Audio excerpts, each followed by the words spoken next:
Hey sports fans, Coach Nick here, and welcome to B-Ball Breakdown.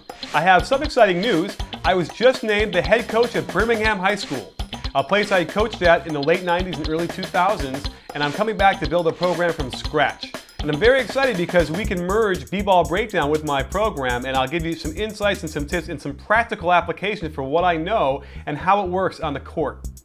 Now let's get to some of the footage I got in Las Vegas. I interviewed a bunch of assistant coaches and head coaches from the NBA teams, and I put together a little medley of little sound bites. Check it out. Well, defense has always been predicated on a couple things. One is rebounding, and the second is the team defense. Nobody can guard anybody one-on-one these days. It's just too difficult. So team principles and concepts of helping your teammates, stopping the penetration to the basket, forcing the outside shot, and getting the rebounds are the keys of defense. And that's the biggest thing with defense. Whatever defensive scheme you come up with, whatever you do, if all five guys are on the same page, and then it's pretty much going to work. Talking about pick and roll, do you have a set way you teach how to defend it?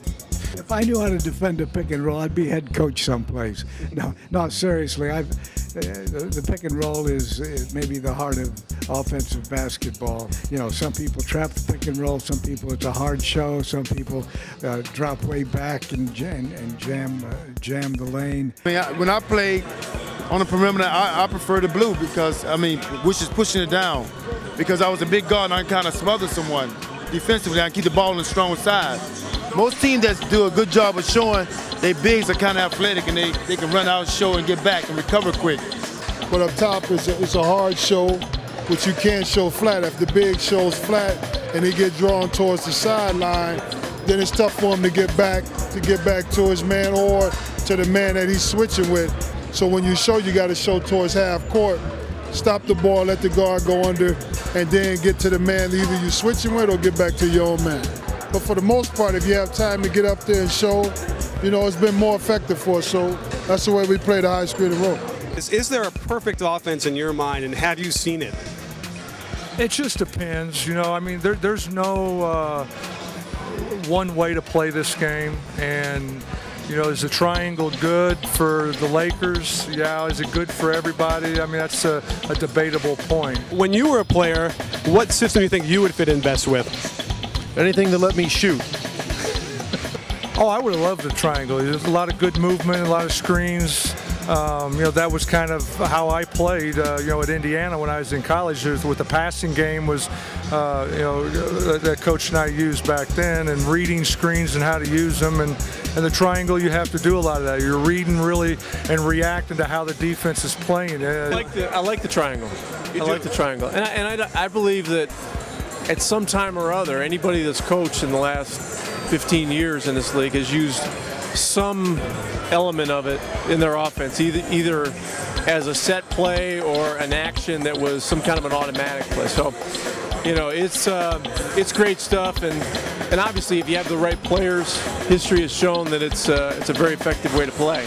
No, to give you a serious answer to the kind of system I preferred as a player and as a coach, is anything that allows you to be creative and still understand where your other players are. I think that it's important to be able to be aggressive and unselfish at the same time, and I look for that in players, and I think that's if you have those kind of players, really any of those systems work. When you played for Detroit, would you say you had a system of team offense, or was it a little bit more free-flowing? And we were very structured offensively, especially in our later years. Early on, we were very unstructured, more fast-breaking and a high-scoring team, but as we got more mature and competed for the championship, we were very structured. We executed intensely all of our plays and went to our go-to players.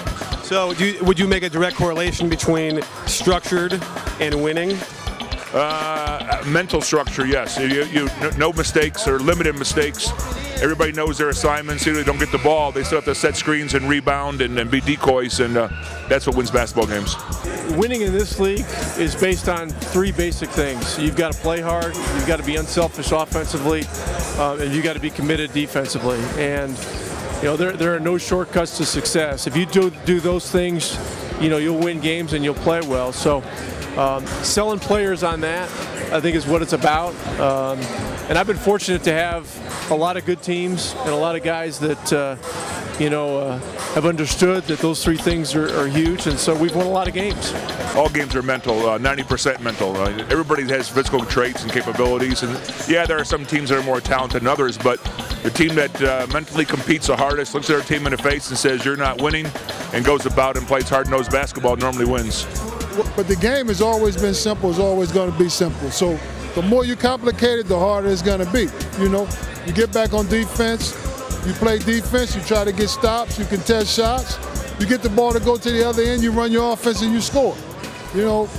Sometimes there's a whole lot of stuff put into the game that doesn't need to be there.